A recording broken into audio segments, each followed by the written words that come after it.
The room was different this time. 6 months after her transformation, Sarah sat across from me with an uncanny stillness that was almost unsettling. Gone was the anxious energy, the constant apologizing, the way she used to absorb every emotion in the room like a lightning rod. Instead, there was something that made me, as her therapist, slightly uncomfortable. She was reading me. "You're wondering if I've become cold," she said quietly, her eyes never leaving mine. "Everyone wonders that. My family thinks I've changed. My friends say I'm not the same person. And they're right, I'm not." This is what nobody tells you about the empathic awakening.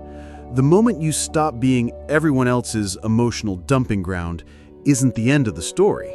It's the beginning of something far more complex, far more powerful, and potentially far more dangerous than anyone realizes. If you watched our deep dive into Carl Jung's most terrifying case study, The Day the Empath Snaps, you witnessed that pivotal moment when overwhelming sensitivity transforms into surgical precision. You saw how the gentle, giving empath becomes someone who can see through manipulation with laser accuracy. But what we didn't explore was what comes next. Because the clarity event, that moment of awakening, is just the first domino to fall. What happens in the months and years that follow will determine whether that awakened empath becomes a force of healing in the world or something much more dangerous. Today, we're pulling back the curtain on the evolution that happens after the snap, the transformation that can either save or destroy everything around the newly awakened empath.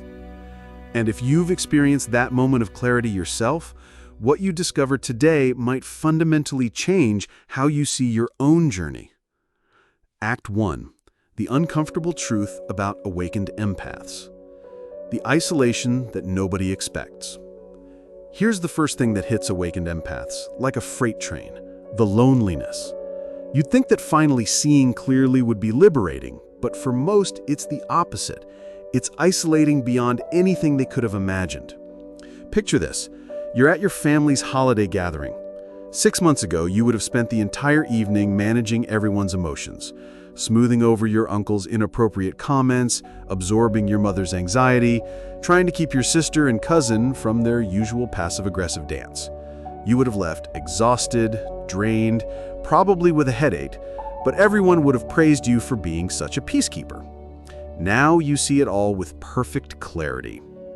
You watch your uncle make his comments and recognize them for what they are: attention-seeking behavior from someone who never learned healthy ways to connect. You feel your mother's anxiety, but understand it's not yours to carry. You observe your sister and cousin's dynamic and see the childhood wounds playing out in real time. But here's the problem. You can't unsee any of it.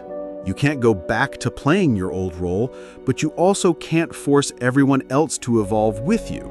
So you sit there, clear-eyed and increasingly alone, watching patterns that others can't or won't acknowledge. This psychological limbo state reflects what clinicians observe in many highly sensitive individuals after significant life transitions. The awakened empath finds themselves caught between two worlds. They can't return to unconscious absorption, but they haven't yet learned how to navigate their new awareness in a world full of people still operating from unconscious patterns. The 3 dangerous paths. In my years of working with post-awakening empaths, I've observed that they typically take one of 3 paths, and only one leads to psychological health and positive impact. The first path is withdrawal. These empaths become so overwhelmed by their ability to see through social facades that they retreat entirely. They become hermits of their own clarity, cutting themselves off from meaningful connections because engaging feels too painful or complicated. They've gained the ability to see truth, but they've lost their connection to humanity. The second path is revenge. These empaths turn their newfound clarity into a weapon. They use their ability to read people's weaknesses, fears, and motivations not to heal or help, but to control, manipulate, or punish. They become what Jung would have called shadow-possessed. using their gifts in service of their wounded ego rather than their highest self. But there's a third path, and it's the most challenging one. It's the path of integration, where the awakened empath learns to live with their enhanced abilities without losing their humanity or using those abilities destructively. They become what contemporary psychology might term conscious empaths, people who feel everything, see everything, but choose carefully where to direct their energy and how to use their insights. The neuroscience of empathic evolution. Recent brain imaging studies are revealing something remarkable about what actually happens in the highly sensitive individual's brain after significant psychological transitions. Dr. Marco Iacoboni's research on mirror neurons shows that highly sensitive individuals don't just have more active empathy networks, they can develop what appears to be enhanced executive control over those networks following major life transitions. Brain scans of individuals who have undergone significant psychological transitions show increased activity in the prefrontal cortex, the brain's CEO, the part responsible for decision-making and impulse control. But they also show something notable: increased connectivity between the empathy centers and the analytical regions of the brain. So what this means is awakened empaths aren't just feeling more or seeing more, they're developing the neural infrastructure to process emotional information strategically rather than reactively. Their brains are literally evolving to handle the complexity of enhanced emotional perception. But here's the crucial part. This neural evolution can go in multiple directions. The same brain changes that can create a wise, compassionate healer can also create a master manipulator. The difference isn't in the capability, it's in how that capability gets directed. The integration challenge. This brings us to what I consider the most critical phase in the awakened empath's journey: integration. This is where they learn to live with their enhanced abilities without losing their humanity or using those abilities destructively. The integration isn't about becoming less sensitive or learning to ignore what they see. It's about developing what clinicians describe as emotional differentiation, the ability to feel everything while choosing what deserves their emotional investment, to see clearly while responding wisely, to maintain their own center while engaging authentically with others. The empaths who successfully navigate integration don't become cold or cynical. They become precisely empathic. They learn to offer exactly what's needed in each situation. Nothing more, nothing less. They stop being emotional sponges and start being emotional strategists. But this evolution also comes with unexpected challenges and potential dark sides that we need to address honestly. Act 2. The 4 Pillars of Conscious Empathy. Pillar 1. Selective Engagement. The first pillar that conscious empaths must master is selective engagement. This isn't about becoming selfish or uncaring. It's about recognizing that not every emotional situation requires their intervention, and not every person is ready or deserving of their emotional investment. Think about it this way. Before awakening, most empaths operate like emotional emergency rooms. Every feeling, every crisis, every interpersonal drama gets the same level of urgent attention. They exhaust themselves trying to heal everyone and fix everything, often enabling dysfunction in the process. Conscious empaths learn to operate more like emotional surgeons. They can still feel everything, still see all the pain and dysfunction around them, but they choose their interventions strategically. Drawing on principles similar to therapeutic boundary setting, they ask themselves, will my involvement actually help this person grow, or will it just enable them to avoid facing their own patterns? Is this person genuinely seeking change, or are they just looking for someone to absorb their discomfort? I worked with a client named David, who spent years as the family's emotional mediator. After his awakening, he realized that his constant intervention was actually preventing his family members from learning to communicate directly with each other. Instead of jumping in to smooth every conflict, he started saying things like, It sounds like you two have something important to work out. I trust you can handle it." At first, his family was confused and even angry. They accused him of not caring anymore. But within months, they began developing their own conflict resolution skills. His selective engagement actually strengthened the family system. Pillar 2, emotional sovereignty. The second pillar is perhaps the most crucial, maintaining emotional sovereignty while staying empathically connected. This means learning the difference between feeling with someone and becoming someone. Before awakening, most empaths unconsciously merge with others' emotional states. They feel someone's anxiety and become anxious. They encounter someone's anger and become agitated. They sense someone's depression and sink into darkness themselves. Building on research in emotional regulation, conscious empaths develop what psychologists call emotional differentiation.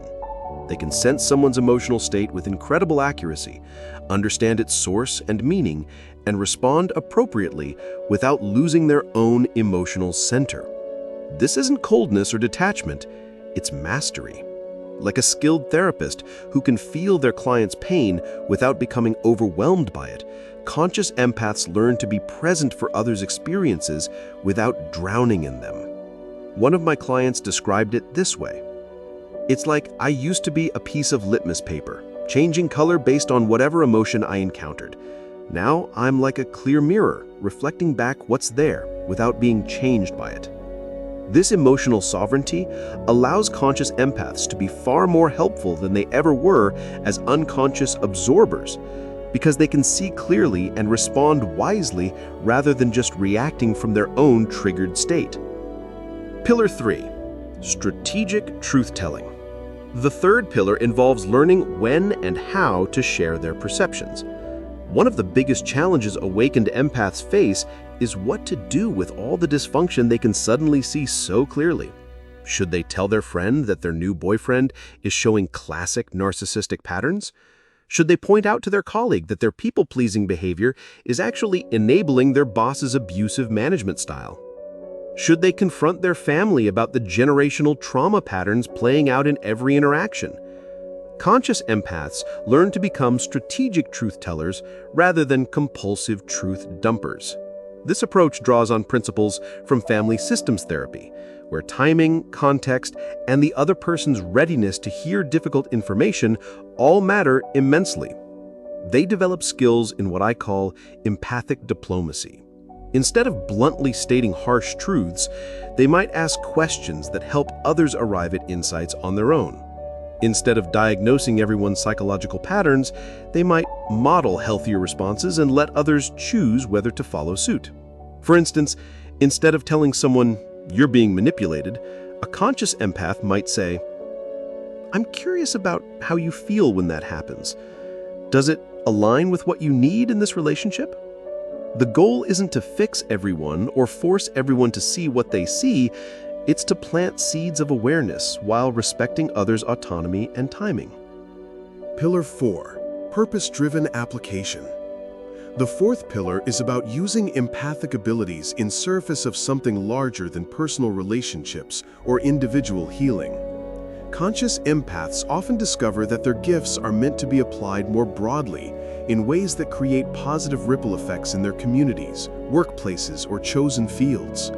Many find themselves drawn to roles where their emotional intelligence becomes a professional asset. They become therapists, teachers, leaders, healers, or artists who use their enhanced perception to serve others more effectively. But purpose-driven application isn't just about career choices. It's about recognizing that their personal transformation has implications beyond their own life. Every time a conscious empath refuses to enable dysfunction, sets a healthy boundary, or models authentic communication, they're creating permission for others to do the same. I've watched conscious empaths transform entire workplace cultures simply by refusing to participate in office gossip and instead addressing conflicts directly and respectfully. I've seen them heal family systems by consistently modeling emotional honesty without drama. They become what Jung would call agents of individuation, helping others grow into their authentic selves simply through example. The ripple effect of integration. When these four pillars come together, something remarkable happens. The conscious empath begins to have what I call an authenticity effect on their environment. People around them start communicating more honestly, not because they're forced to, but because superficiality starts feeling uncomfortable in the presence of someone operating from such genuine authenticity. This isn't manipulation or coercion, it's modeling. Conscious empaths become living examples of what's possible when someone fully integrates their sensitivity with wisdom and boundaries. But this evolution also comes with unexpected challenges and potential dark sides that we need to address honestly. Act 3. The shadow side and advanced applications. The superiority trap. Here's something that happens to many awakened empaths that nobody talks about. They start feeling superior to everyone around them. And honestly, can you blame them?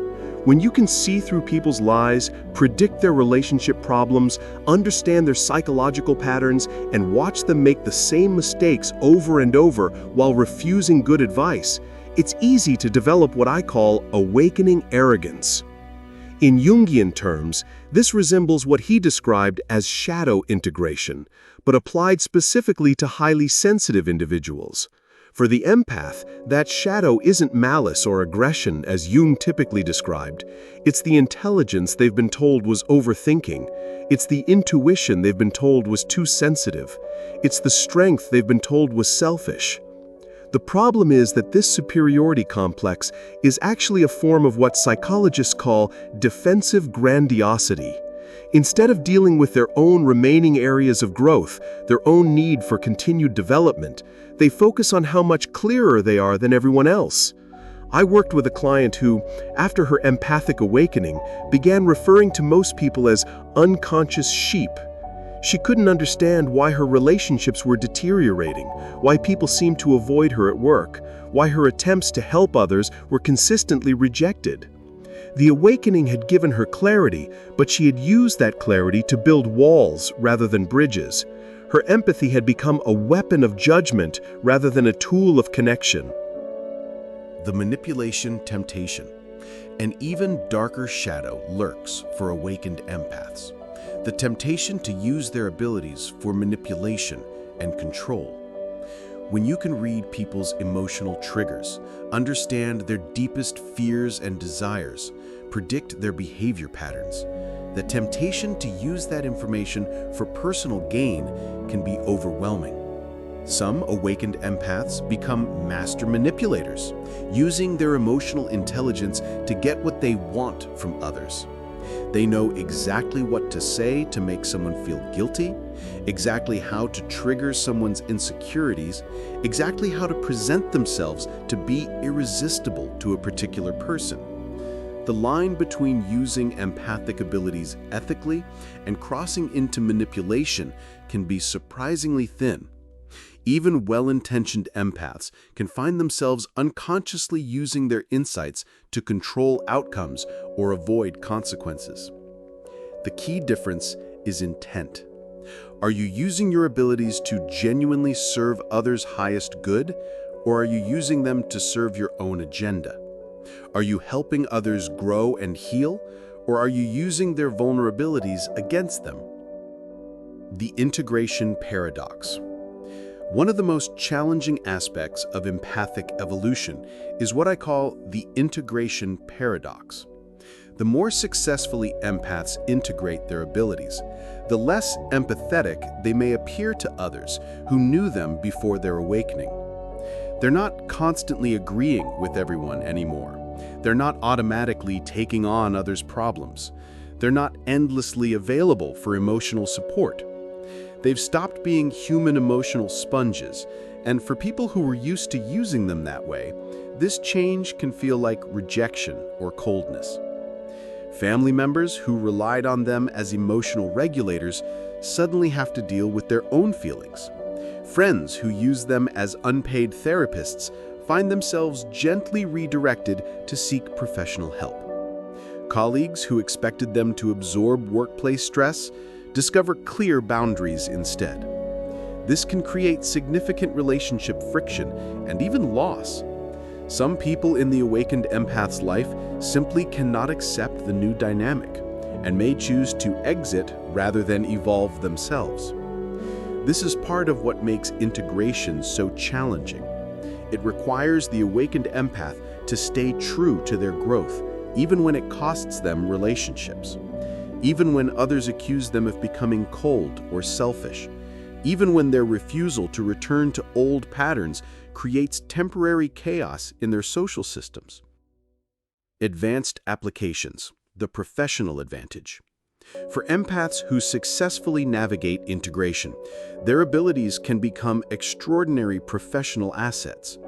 In fields requiring emotional intelligence, intuitive understanding, and the ability to read complex social dynamics, conscious empaths have almost unfair advantages.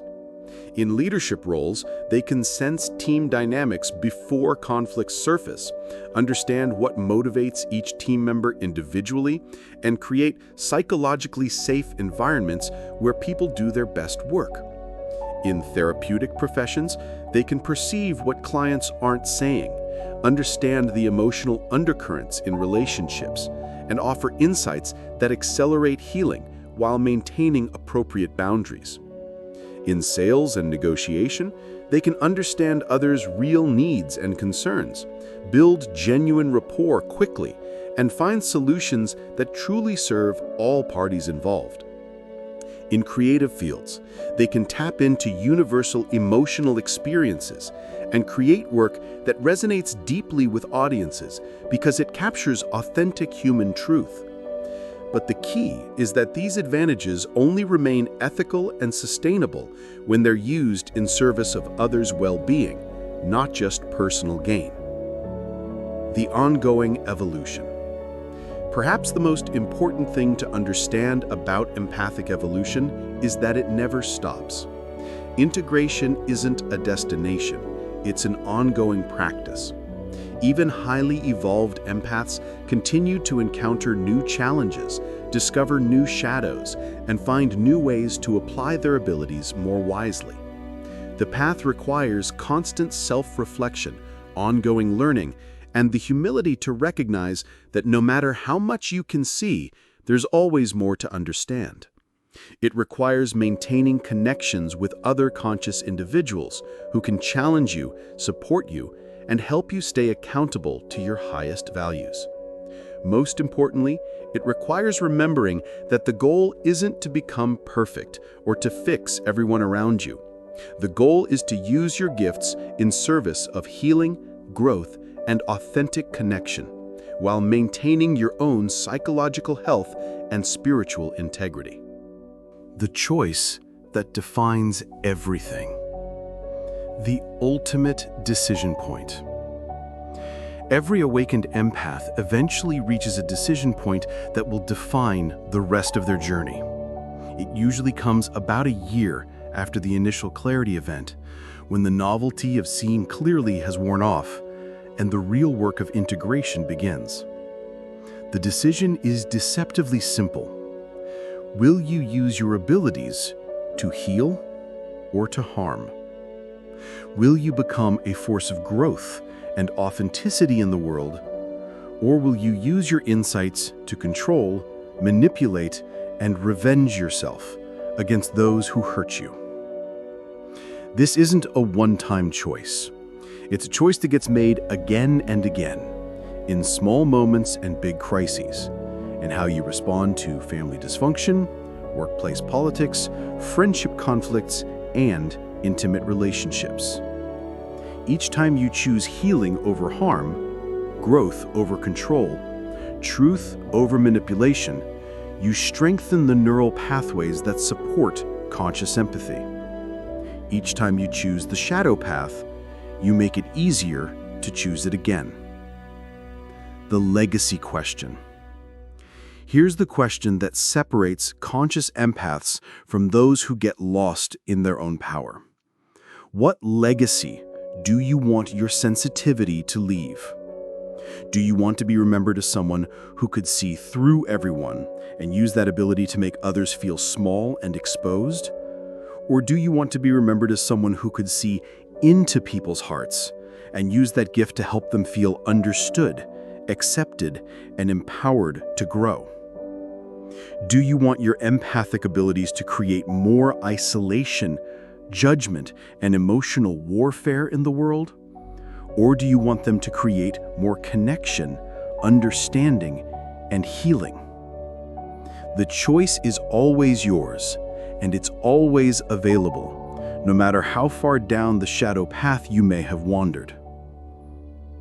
The ripple effect of your choice. Remember that your evolution as an empath doesn't happen in isolation. Every choice you make, every boundary you set, every way you model emotional intelligence and authentic communication creates ripple effects that extend far beyond your personal relationships. When you choose to use your abilities consciously and ethically, you become part of a larger movement toward emotional evolution in our species. You become a model for other empaths who are struggling with their own integration. You become a teacher for people who are just beginning to awaken to their own sensitivity. Your personal transformation becomes a gift to the collective, a contribution to the emotional intelligence of our communities, our workplaces, our families, and ultimately, our world. The continuing journey. The journey from unconscious sensitivity to conscious empathy is not a linear path with a clear endpoint. It's a spiral journey where you revisit similar challenges at deeper levels, continue to discover new applications for your abilities, and keep finding new ways to serve the healing and growth of others. The empath who snapped 6 months ago is not the same as the integrated empath 5 years later. The evolution continues. The skills deepen, the wisdom expands, and the ability to serve others more effectively keeps growing. But it all starts with that crucial choice. Will you use your gifts to heal or to harm? Will you let your awakening make you bitter and superior, or will you let it make you wise and compassionate? The world needs conscious empaths now more than ever. We need people who can feel deeply without drowning, see clearly without judging, and love authentically without losing themselves. If you've experienced the empathic awakening, if you've had your clarity event, the most important chapter of your story is still being written. And how that story unfolds depends entirely on the choices you make from this moment forward. Your sensitivity was never your weakness. Your awakening was never an accident. And your integration will never just be about you. The question is, are you ready to become the conscious empath the world needs you to be? If this resonated with your journey, if you recognized yourself in this evolution, share your experience. Let other awakening empaths know they're not alone in this complex, challenging, beautiful transformation. Because the more of us who choose healing over harm, consciousness over reaction, the more we can transform not just our own lives, but the emotional intelligence of our entire world.